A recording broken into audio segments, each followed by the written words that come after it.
या रब मेरे आँखों में समा जाए मदीना, मुद्दत से मेरे दिल में तमन्नाए मदीना,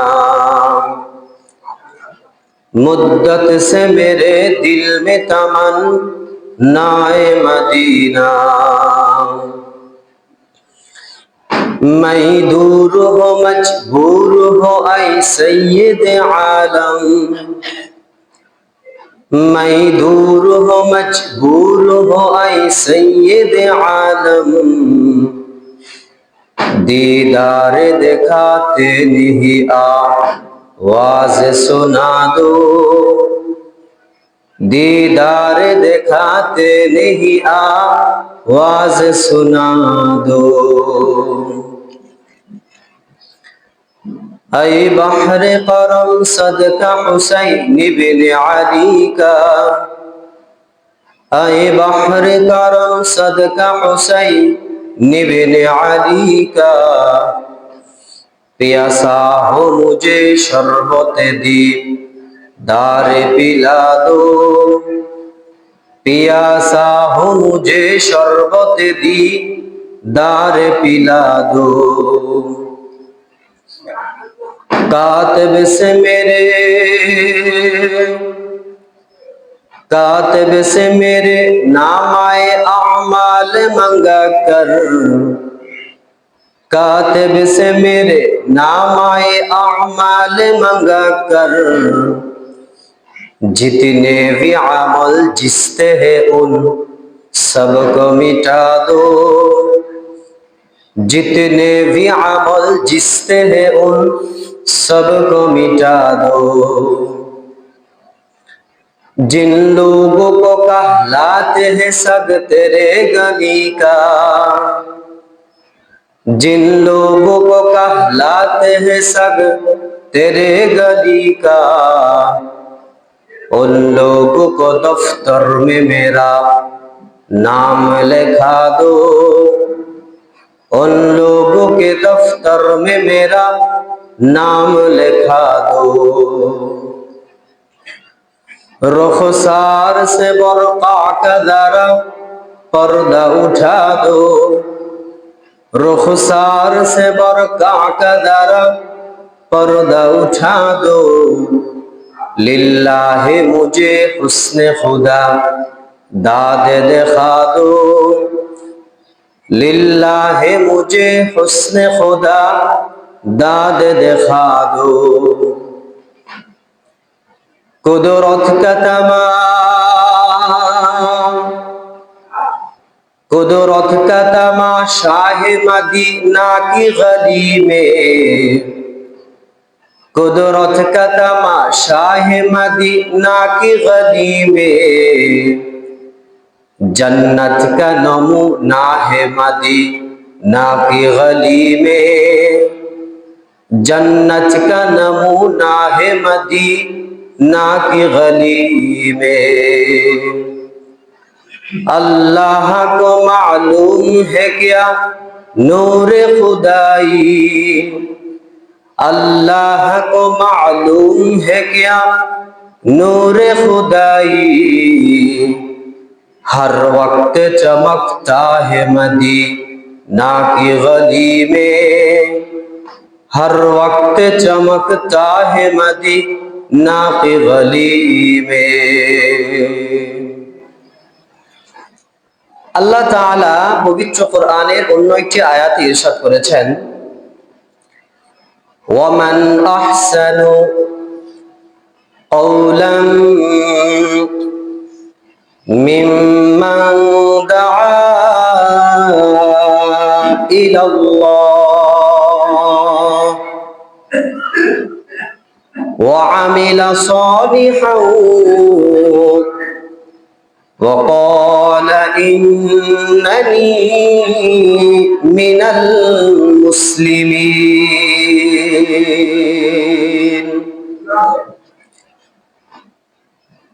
আল্লাহ বলেন, ওয়ামান আহসানু কওলা মিম্মান দাআ ইলাল্লাহ, ওই ব্যক্তির চাইতে উত্তম কথা আর কার হতে পারে, যে ব্যক্তি দাআ ইলাল্লাহি, মানুষকে আল্লাহর দিকে আহ্বান করে, ডাকে,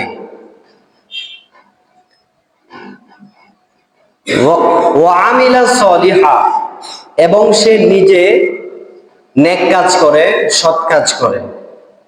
মানুষকে আল্লাহর দিকে ডাকে এবং নিজে সৎ কাজ করে। ওয়া ক্বালা ইন্নানি মিনাল মুসলিমিন, এবং সে বলে নিশ্চয়ই আমি আত্মসমর্পণকারীদের অন্তর্ভুক্ত তথা আমি একজন মুসলমান। তো আল্লাহ তাআলা এই ব্যক্তির ব্যাপারে বলেন যে নিজে বলে আমি একজন মুসলমান এবং নিজে সৎ কাজ করে, মানুষকে আল্লাহর দিকে ডাকে, সেই ব্যক্তিকে লক্ষ্য করে আল্লাহ বলেন তার চাইতে উত্তম কথা বলনেওয়ালা আর কে হতে পারে। অর্থাৎ তার চাইতে উত্তম কথা বলনেওয়ালা আর কেউ হতে পারে না। ইসলাম তাম দুনিয়ার মধ্যে যত ধর্ম রয়েছে সমস্ত ধর্মের মধ্যে শ্রেষ্ঠ একটি ধর্ম।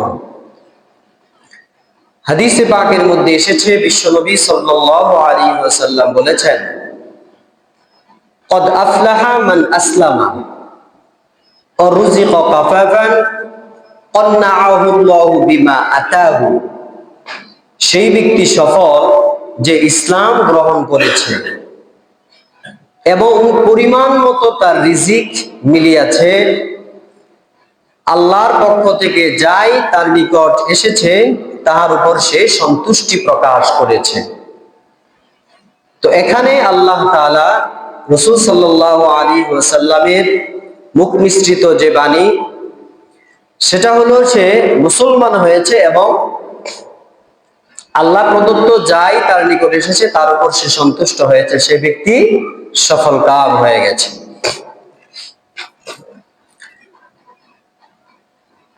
আল্লাহ তাআলার নিকট যত ধর্ম রয়েছে সমস্ত ধর্মের মধ্যে কোন ধর্মটা শ্রেষ্ঠ, এই ব্যাপারে আল্লাহ তাআলা পবিত্র কোরআনে বলেন, ইন্নাদ দীনা ইনদাল্লাহিল ইসলাম। আল্লাহ তাআলার নিকট মনোনীত ধর্ম হলো ইসলাম। তো শুকরিয়া আল্লাহ তাআলার দরবারে অসংখ্য অগণিত যে আল্লাহ তাআলা আমাদেরকে তাম দুনিয়াতে যত ধর্ম রয়েছে সমস্ত ধর্মের মধ্য থেকে সর্বশ্রেষ্ঠ ধর্ম, মনোনীত ধর্ম, মুক্তির ধর্ম, শান্তির ধর্ম, নিরাপত্তার ধর্ম, শ্রেষ্ঠ ধর্ম ইসলাম ধর্ম গ্রহণ করার তৌফিক দান করেছেন। ইসলাম এটা এমন একটা ধর্ম যে ধর্মটাকে এক সময়ে মানুষ নিজের চিন্তা এবং বিবেচনায় সত্যায়ন করার পরে ইসলামটাকে গ্রহণ করা লাগতো, কিন্তু তার বিপরীতে আমরা সহজেই এই ইসলামটাকে পেয়ে গিয়েছি। যারা এই ইসলামটা সহজে পায়নি তাদের চিত্রটা কেমন ছিল, তারা বিবেক খাটিয়েছে। আল্লাহ তাআলা বলেছেন, ফাআলহামাহা ফুজুরাহা ওয়া তাকওয়াহা। আল্লাহ তাআলা প্রত্যেকটা মানুষকে সৃষ্টিগতভাবে অসৎ এবং সৎ এই দুইটা বিষয়ের জ্ঞান দান করেছেন। আল্লাহ তাআলা সৃষ্টিগতভাবে প্রত্যেকটা মানুষের ভিতরে অসৎ এবং সৎ এই দুইটা বিষয়কে নির্ণয় করার জ্ঞান দান করেছেন। সুবহানাল্লাহ বলবেন না?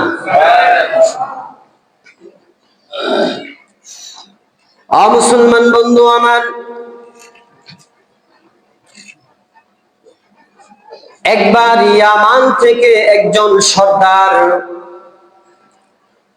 তুফাইল বিন আমর দাউসি রাদিয়াল্লাহু তাআলা আনহু, তিনি তখন ইসলাম গ্রহণ করে নাই। তুফাইল বিন আমর দাউসি ইয়ামানের দাউস কবিলার সর্দার ছিলেন। দাউস এটা একটি কবিলার নাম যেটা পুরা ইয়ামান শহরের মধ্যে, দেশের মধ্যে সবচাইতে শক্তিশালী একটা গোত্র। এই শক্তিশালী পাওয়ারফুল কবিলা গোত্রের সর্দার তুফাইল বিন আমর দাউসি। তুফাইল বিন আমর দাউসি যখন তিনি ইয়ামান থেকে সফর করে মক্কায় আগমন করলেন, সেই সময়ে মুহাম্মদ সাল্লাল্লাহু আলাইহি ওয়াসাল্লাম প্রাথমিক পর্যায়ে দ্বীনের প্রচার এবং প্রসার করতেছিলেন। মক্কার কাফেরেরা বিশ্ব নবীকে নিঃশেষ করে দেওয়ার জন্য, ইসলাম ধর্মটাকে মিটিয়ে দেওয়ার জন্য, এবং কোন মানুষ যেন মুহাম্মদের দ্বারস্থ না হয়, তার নিকটবর্তী না হয়, তার কাছে ঘেঁষে না ঘেঁষে, সেই জন্য তারা পূর্ব থেকে পরিকল্পনা করে রাখত। তারা চিন্তা করত মুহাম্মদ এমন একজন ব্যক্তি, তাদের ধারণা অনুপাতে, তাদের বক্তব্য অনুপাতে মুহাম্মদের কথার মধ্যে এমন জাদু মাখা, আশ্চর্যজনক এমন কিছু রয়েছে যার কথা শুনলেই মুহাম্মদের ভালোবাসায় মুগ্ধ হয়ে যায় এবং মুহাম্মদের ধর্মটাকে কবুল করে লয়। সেই জন্য তারা চিন্তা করেছে, যখনই বাহির থেকে কোনো মানুষ মক্কায় আগমন করবে, যদি তারা নেতৃস্থানীয় কোনো ব্যক্তিবর্গ হয়ে থাকে, তাহলে আমরা আগে মুসলমানদের সাক্ষাতের আগে আমরা তার সাথে সাক্ষাৎ করব এবং তাকে মুহাম্মদের ব্যাপারে ইনিয়ে বিনিয়ে নানান ধরনের কথা বলে মুহাম্মদের বিরুদ্ধে তাকে খেপিয়ে তুলব। আমরা বলবো মুহাম্মদ এমন একজন ব্যক্তি যে হলো জাদুগ্রস্ত, নাউজুবিল্লাহ বলেন, যে স্বামী এবং স্ত্রীর মধ্যে বিভেদ সৃষ্টি করে দেয়, সন্তান এবং পিতার মধ্যে বিভেদ সৃষ্টি করে দেয়, ভাই এবং বোনের মধ্যে পার্থক্য সৃজন করে দেয়। এমন একজন ব্যক্তি মুহাম্মদ, যার নিকটবর্তী তোমরা হইবা না। আমরা আশঙ্কা করছি যদি তুমি তার নিকটবর্তী হও, তাহলে তার কথায়, তাহলে তার আচরণে, তার ধর্মে বিশ্বাসী হয়ে তোমরাও তোমাদের পরিবার থেকে বিচ্ছিন্ন হইয়া যাইবা। এই ধরনের কথাগুলি তারা আগে থেকেই প্রস্তুত করে রাখত। তুফাইল ইবনে আমর তিনি যখন মক্কায় আগমন করালেন, তিনি তো তখন ইসলাম গ্রহণ করে নাই। মক্কার কাফেররা চিন্তা করলো, তুফাইল ইয়ামানের দাউস কবিলার একজন সর্দার, এত শক্তিশালী একটি কবিলা গোত্র, সে যদি ইসলাম গ্রহণ করে ফেলে, তাহলে এই ইসলাম মক্কা থেকে শুধু ইয়ামানের মধ্যে সবচাইতে শক্তিশালী গোত্রের মধ্যে ছড়িয়ে পড়বে। সেই জন্য তারা তুফাইলের নিকটে গেল। মক্কার নেতৃস্থানীয় কাফের মুশরিকেরা তুফাইলের নিকটে গিয়ে তুফাইলকে বুঝাতে লাগলো, তুফাইল, আমরা তোমাকে অত্যন্ত ভালোবাসি, তোমার প্রতি আমাদের অত্যন্ত ভালোবাসা রয়েছে, হৃদ্যতা রয়েছে, মহাব্বত রয়েছে। তুমি আমাদের সবচাইতে শক্তিশালী গোত্রের সর্দার। আমরা মক্কার মধ্যে এক ব্যক্তির কারণে খুবই অশান্তির মধ্যে রয়েছে, আমাদের মধ্যে বিভেদ সৃষ্টি হয়ে গিয়েছে। আমরা চাই না তুমিও তোমার গোত্রের মধ্যে এই অশান্তি পোহাও। সেই জন্য তোমাকে সাবধান করে দিচ্ছি, মক্কার মধ্যে মুহাম্মদ নামে এক ব্যক্তি রয়েছে, তার নিকটে যাইও না। তার কথার মধ্যে জাদুকরী শক্তি রয়েছে, সে মানুষকে জাদুর ভিতরে আকৃষ্ট করে ফেলে। সে নতুন একটা ধর্মের কথা বলে, এক খোদার দিকে দাওয়াত দেয়। সে স্বামী এবং স্ত্রীর মধ্যে বিভেদ সৃষ্টি করে দেয়, গোত্রের মধ্যে ঝগড়া লাগিয়ে দেয়, ভাই বোনের মধ্যে বিভেদ সৃষ্টি করে দেয়, সন্তান পিতার মধ্যে বিভেদ সৃষ্টি করে দেয়। সেই জন্য ভুলেও তার নিকটবর্তী হইবা না। এইভাবে তারা বারবার একজন, দুইজন, তিনজন, একদিন, 2 দিন, 3 দিন, প্রতিদিন তুফাইলের কানে যখন মুহাম্মদের ব্যাপারে বিরূপ প্রক্রিয়ার কথাগুলি বলতে আরম্ভ করে দিল, তুফাইল ও মুহাম্মদকে না দেখে, মুহাম্মদের কথা না শুনে তার ব্যাপারে একটু ভীতি হৃদয়ের মধ্যে অনুভব করলো। তুফাইল চিন্তা করলো, না না, এটা করা যাবে না। মক্কার নেতৃস্থানীয় জ্ঞানী গুণীরা যেহেতু আমাকে বলেছে মুহাম্মদের নিকটবর্তী হওয়া যাবে না, তার কথা শোনা যাবে না, সেই জন্য আমি মুহাম্মদের নিকটে যাব না, তার কথাও শুনবো না। তার কথা যেন আমার কর্ণকুহরের মধ্যে প্রবেশ না করে, সেই জন্য তুফাইল তার কানের মধ্যে তুলা গুজে দিত। নাউজুবিল্লাহ বলবেন না? তুফাইল বলেন, আমি যখন মক্কার আশপাশে যেতাম, যদি ঘটনাক্রমে মুহাম্মদ আমার নিকটবর্তী হয়ে যায় আর মুহাম্মদের কোনো কথা যদি আবার আমার কর্ণকুহরে ঢুকে যায়, সেই ভয়ে আমি আমার কানের ভিতরে তুলা গুজে রাখতাম। তুফাইল ইবনে আমর দাউসি তিনি যখন মুসলমান হলেন, যখন তিনি হাদিসটাকে রিওয়ায়াত করতেছিলেন, তখন তিনি নিজের অভিজ্ঞতার কথা, নিজের মুসলমান হওয়ার যে কাহিনীটা রয়েছে, সেই কাহিনীটা যখন নিজেই তিনি বর্ণনা করতেছিলেন, তখন তিনি বলেন, মক্কার কুরাইশরা যখন মুহাম্মদের ব্যাপারে এত এত কথা আমাকে জানালো, তখন আমি সত্যি সত্যি মুহাম্মদকে ভয় পেতে লাগলাম। এবং আমি যখন কাবার চত্বরে যেতাম, আমার কানের মধ্যে তুলা গুজে দিতাম, যেন মুহাম্মদের কথা আমার কর্ণকুহরের মধ্যে প্রবেশ না করে। মুসলমান বন্ধু, তুফাইল বলেন, একবার ভোর সকালে প্রত্যুষে যখন মানুষগুলি জাগ্রত হয় নাই, গুটি কয়েক মানুষ জাগনা পেয়েছে, ঠিক সেই ভোর বেলায় আমি তুফাইল মক্কার চত্বরে গেলাম। গিয়ে দেখি আশপাশে তেমন কোনো মানুষ নাই। মুহাম্মদ দাঁড়িয়ে নামাজ আদায় করতেছেন। আল্লাহু আকবার। মহানবী সাল্লাল্লাহু আলাইহি ওয়াসাল্লাম তিনি নামাজ আদায় করতেছেন আর কি যেন তেলাওয়াত করতেছেন। তুফাইল বললেন, তেলাওয়াতের মধুর সুর কানের মধ্যে তো তুলা গুজা সেইভাবে ঢুকতেছে না, তবে আমার মনে হচ্ছে মধুর একটা সুর আমি অনুভব করতে পারছি। সেই জন্য মনের অজান্তেই আমি মুহাম্মদের কাছাকাছি হয়ে গেলাম। ওই যে আল্লাহ পাক বললেন, আল্লাহু ইয়াজতাবি ইলাইহি মান ইয়াশা, এমন কিছু বান্দা রয়েছে যারা চাইবে না কিন্তু আল্লাহ টেনে নিয়ে আসবেন। তুফাইল বলেন, আমার তো ইচ্ছা ছিল না।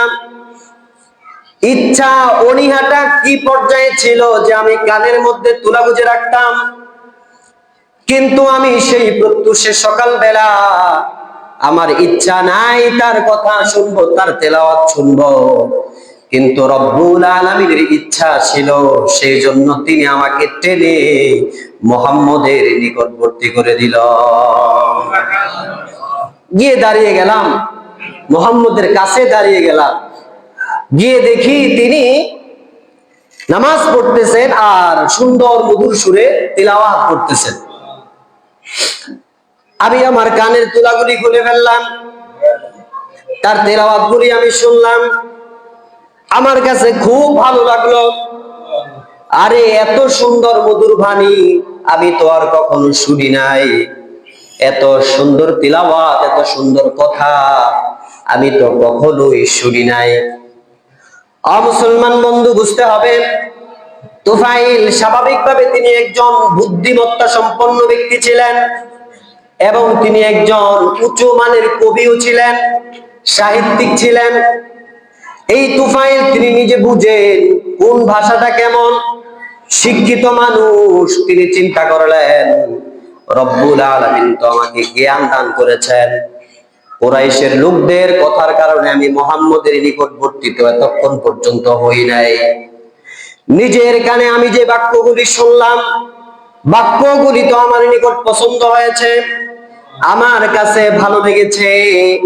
কেন আমি মানুষের কথা শুনবো? আমাকে তো একটা বিবেক দিয়েছেন, সেই বিবেকটাকে আমি কেন কাজে লাগাবো না? আল্লাহ পাক বলেছেন ফাআলহামাহা ফুজুরাহা ওয়া তাকওয়াহা। আল্লাহ তাআলা সৃষ্টিগতভাবে প্রত্যেকটা মানুষকে ভালো এবং মন্দ বুঝার ক্ষমতা দিয়েছেন। বলেন আল্লাহু আকবার। চাই সে পড়ালেখা সম্পন্ন শিক্ষিত ব্যক্তি হোক, অথবা সে পড়ালেখা কারণে মূর্খ হোক, সে যেই হোক না কেন, যদি সে মানুষ হয় তাহলে তার মধ্যে ভালো এবং মন্দ নির্ণয় করার একটা যোগ্যতা আল্লাহ তাআলা সৃষ্টিগতভাবে দিয়ে রেখেছেন। এটা হলো আল্লাহর পক্ষ থেকে ইহসান এবং রহমত। বলেন না সুবহানাল্লাহ। দেখবেন সমাজের মধ্যে শিক্ষাগত তেমন যোগ্যতা নাই, আচার ব্যবহার কথাবার্তা তার ঢং এত সুন্দর, এত মাধুর্যপূর্ণ, মনে হয় সে কোন এক ইউনিভার্সিটি থেকে বা বড় কোনো উচ্চ হাই কলেজ বিদ্যালয় থেকে উচ্চ ডিগ্রি অর্জন করেছে। আছে না আমাদের সমাজে এমন মানুষ? আছে আছে। আবার কিছু শিক্ষিত মানুষ আছে, দেখবেন শিক্ষা গ্রহণ করেছে কিন্তু আদব কায়দা লেহাজ কথাবার্তার ঢং এমন একটা মূর্খ মানুষের চাইতেও অধম, খারাপ। তার আচরণ এত নোংরা, মানুষ বলে এবারে শিক্ষিত হয়ে লাভটা কি হয়েছে? সে অশিক্ষিত থাকাটাই ভালো ছিল। আছে না? রাগ কইরেন না, এগুলো আমাদের সমাজে আছে। আল্লাহ পাক বলেন তুমি শিক্ষিত হও, চাই ও শিক্ষিত হও, ভালো মন্দ বুঝার ক্ষমতা আমি দিয়েছি। স্কুলে পড়ে নাই, কলেজে পড়ে নাই, 1 2 শিখে নাই তেমন ভাবে, বয়স হয়েছে 13 14 15 20, তাকে যদি আপনি টাকা হাতে দিয়ে দেন তাহলে দেখবেন গুনে ফেলবে 1 2 3 করে 100 পর্যন্ত কোনটা কত টাকা তার হাতে দেওয়ার পরে সে বুঝতে পারবে। হ্যাঁ, পড়ালেখা করে নাই কিন্তু গুনতে পারে, ব্যবসাও করতে পারে। অনেক অশিক্ষিত, রাগ কইরেন না, বুঝার জন্য বলতেছি, শিক্ষা গ্রহণ করে নাই কিন্তু বুদ্ধিমত্তা এত প্রখর, ব্যবসায় খুব পারদর্শী। আছে না নাই? কে দিয়েছেন? ফাআলহামাহা ফুজুরাহা ওয়া তাকওয়াহা। আল্লাহ তাআলা এটা দিয়েছেন, এটা আল্লাহ প্রদত্ত শিক্ষা, এটা আল্লাহ প্রদত্ত নিয়ামত। কোনটা ভালো কোনটা খারাপ এটা সে বুঝতে পারে, নির্ণয় করতে পারে। তারই মাঝে যদি আবার সে পড়ালেখা সম্পন্ন হয়, তবিয়তটা ভালো হয়, তাহলে তো নূরুন আলা নূর। হ্যাঁ, ভালোর উপরে ভালো। কথা বলুন ঠিক কিনা? তুফাইল বিন আমর দাউসী তিনি বলেন আমি তো একজন কবি মানুষ, শিক্ষিত মানুষ, কেন আমি অন্যের কথা শুনবো? আমার যে বিবেকটা রয়েছে সেই বিবেকের মাধ্যমে আমি নির্ণয় করব মুহাম্মদের কথাগুলি কেমন। সেই জন্য সে নিয়ত করলো আমি মুহাম্মদের সাথে যাব, তার ধর্মের ব্যাপারে আমি জানবো, যদি আমার কাছে ভালো মনে হয় তাহলে ইসলাম গ্রহণ করে মুসলমান হয়ে যাব। নামাজ শেষ হলো, নামাজ শেষ করে মহানবী সাল্লাল্লাহু আলাইহি ওয়াসাল্লাম বাড়ির দিকে রওনা করছেন। তুফাইল বলেন আমিও ধীরে ধীরে তার পদাঙ্ক অনুসরণ করলাম, তার পিছে পিছে হাঁটতে আরম্ভ করলাম। তুফাইল ধীরে ধীরে তার পিছনে পিছনে হাঁটে। মুহাম্মদ সাল্লাল্লাহু আলাইহি ওয়াসাল্লাম সোজা বাড়িতে চলে গেলেন, তুফাইলও তার সঙ্গে তার বাড়িতে চলে গেলেন। অনুমতি চাইলেন বাড়িতে প্রবেশ করার, বিশ্বনবী অনুমতি দিলেন। তিনি তো হলেন দয়ার নবী। ভিতরে ঢোকার পরে তুফাইল বিন আমর দাউসী মনের মধ্যে কোনো সংকোচ রাখে নাই, কোনো গোপনীয়তা রাখে নাই। তুফাইল তিনি নিজেই বলেন আমি মুহাম্মদের নিকটে সর্বপ্রথম মক্কায় ঢোকার পরে মক্কার কুরাইশ কাফেররা আমাকে যা যা বলেছে মুহাম্মদের ব্যাপারে সবকিছু আমি বলে দিলাম, সব বলে দিয়েছি। মুহাম্মদের ব্যাপারে কুরাইশরা পাগল, জাদুকর, যত ধরনের কথা বলেছে সব কথা আমি মুহাম্মদকে বলে দিয়েছি, যেন মুহাম্মদ আমাকে ভালো মতো বুঝতে পারে আমি কেমন, আমার স্বচ্ছতাটা যেন মুহাম্মদের নিকট পরিষ্কার হয়ে যায়। আর এটাই হলো নিয়ম। দুইজন মানুষ যখন একসাথে চলবে তখন একজন আরেকজনকে যদি বুঝতেই না পারে তাহলে তো মনের মিলটা আসবে না। কথা বলুন ঠিক কিনা? সেজন্য একজন আরেকজনকে বুঝতে হবে, তার হৃদয়ে কি চাচ্ছে, তার ভিতরে কি আছে, তার ভিতরে কি আছে, সব যখন পরস্পরকে বুঝতে পারবে তখনই বন্ধুত্বটা, মহাব্বতটা, ভালোবাসাটা, সম্পর্কটা গাঢ় এবং মজবুত হবে। কথা বলুন ঠিক কিনা? সেই জন্য আমরা পরস্পরের সাথে হৃদয় থেকে মিশবো। উপরে একটা ভিতরে আরেকটা, এইরকম যেন না হয়। এটা হলো নেফাকের আলামত। আয়াতুল মুনাফিকি সালাস, মুনাফিকের আলামত হলো তিনটা। ইযা ওয়াদা আখলাফা, ওয়া ইযা তুমিনা খানা, ওয়া ইযা হাদ্দাসা কাযাবা। যখন সে কোনো কথা বলে তখন মিথ্যা কথা বলে। কি বলে? মিথ্যা কথা বলে। আমাদের সমাজে এরকম মানুষ নাই যারা মিথ্যা কথা বলে?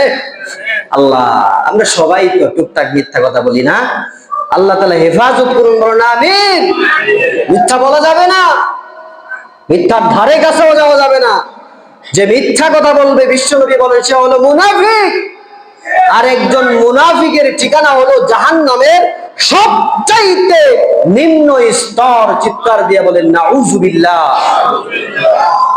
এত ভয়ানক মুনাফিকের ব্যাপারে যদি তথ্য থাকে পবিত্র কোরআনে, তাহলে কোন ব্যক্তির সাহস রয়েছে মিথ্যা কথা বলার মাধ্যমে নেফাকি অর্জন করবে আর জাহান্নামের সবচাইতে নিম্ন স্তরের মধ্যে গিয়ে জাহান্নামের শাস্তি ভোগ করবে?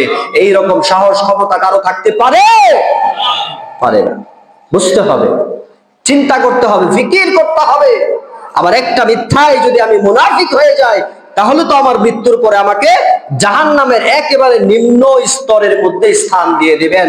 ওয়া বিসাল মাসীর, আল্লাহ বলেন জাহান্নামের সেই জায়গাটা হলো খুবই খুবই নিন্দনীয় এবং খুবই খারাপ। যা হোক, যা বলতেছিলাম, তুফাইল বিন আমর দাউসী তিনি বিশ্ব নবীকে বললেন, ইয়া রাসূলুল্লাহ, নবীজিকে বললেন, মুহাম্মদ এই কথা মক্কার কাফেরেরা আমাকে বলেছে আপনার ব্যাপারে, আপনিও আমার ব্যাপারে হয়তো বা কিছু জানেন। আমি একজন উচ্চ মানের কবি মানুষ, আমি চাই আমার কিছু কবিতা আপনাকে শোনাবো। বিশ্বনবী বললেন, কেন নয়, শোনাও, তোমার কবিতা আমি শুনতে রাজি আছি। আচরণ, হ্যাঁ, একজন একটা কথা বললে এটাকে হৃদয় দিয়ে শুনতে হয়। মুহাম্মদ বললেন, ঠিক আছে, বলো, তোমার কবিতা শোনাও, আমি শুনবো। তুফাইল বলেন, আমি আমার কিছু কবিতা, উচ্চাঙ্গের কিছু কবিতা মুহাম্মদকে শোনালাম। মহানবী সাল্লাল্লাহু আলাইহি ওয়াসাল্লাম বলেন, আলাইহি ওয়াসাল্লাম, তিনি তখন বললেন, তুফাইল, তুমি তো তোমার কবিতা আমাকে শুনিয়েছো, মাশাআল্লাহ, অনেক সুন্দর কবিতা তুমি বলেছো, আমি কি তোমাকে কিছু শোনাবো? তুফাইল বললেন, সেইটা শোনার জন্যই তো আমি এসেছি। আল্লাহু আকবার। বিশ্বনবী তখন তুফাইল বিন আমর দাউসীকে পবিত্র কোরআনের আয়াত তেলাওয়াত করে শোনাতে আরম্ভ করলেন। আমার সাথে আপনারাও পড়ুন, আউযু বিল্লাহি মিনাশ শাইতানির রাজীম, বিসমিল্লাহির রহমানির রহিম। قل هو الله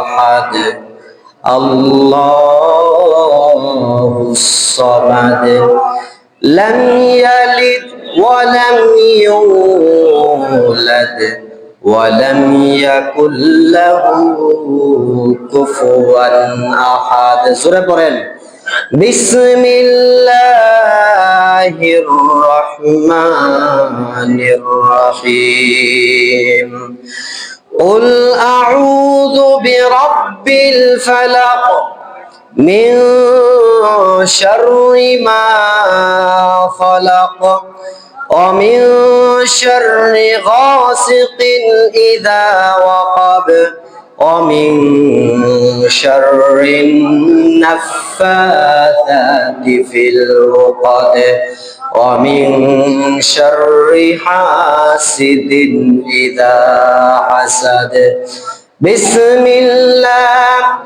الرحمن الرحيم قل أعوذ برب الناس ملك الناس إله الناس من شر الوسواس الخناس الذي يوسوس في صدور الناس من الجنة والناس চিৎকার দিয়ে বলেন আল্লাহু আকবার। মুসলমান বন্ধু আমার, বিশ্ব নবী সাল্লাল্লাহু আলাইহি ওয়াসাল্লাম তুফাইলকে তিনটা সূরা যখন শুনিয়ে দিলেন, তুফাইলের চোখে পানি ছানা ভরা হয়ে গেল। তুফাইল চিন্তা করলো, কি ভাবছিলাম আর কি হয়ে গেল, মুহাম্মদের ব্যাপারে কি ধারণা ছিল আর কি প্রমাণ হয়ে গেল। মানুষ আমার কানের মধ্যে মুহাম্মদের ব্যাপারে কি ধরনের কথা বলেছিল, আসলে মুহাম্মদ কত উত্তম মানুষ, তার কথা কত সুন্দর, এই কথা তো কোনো মানুষের কথা হতে পারে না। অবশ্যই এই কথা আল্লাহ প্রদত্ত, আল্লাহ পাক নাজিল করেছেন। সেই জন্য তিনি আর দেরি করলেন না, তিনি বললেন আমাকে এখনই কালিমা পড়িয়ে মুসলমান বানিয়ে দিন। বিশ্ব নবী তুফাইলকে কালিমা পড়ালেন, লা ইলাহা ইল্লাল্লাহু মুহাম্মাদুর রাসূলুল্লাহ। তুফাইল কালিমা পড়ে মুসলমান হয়ে গেল।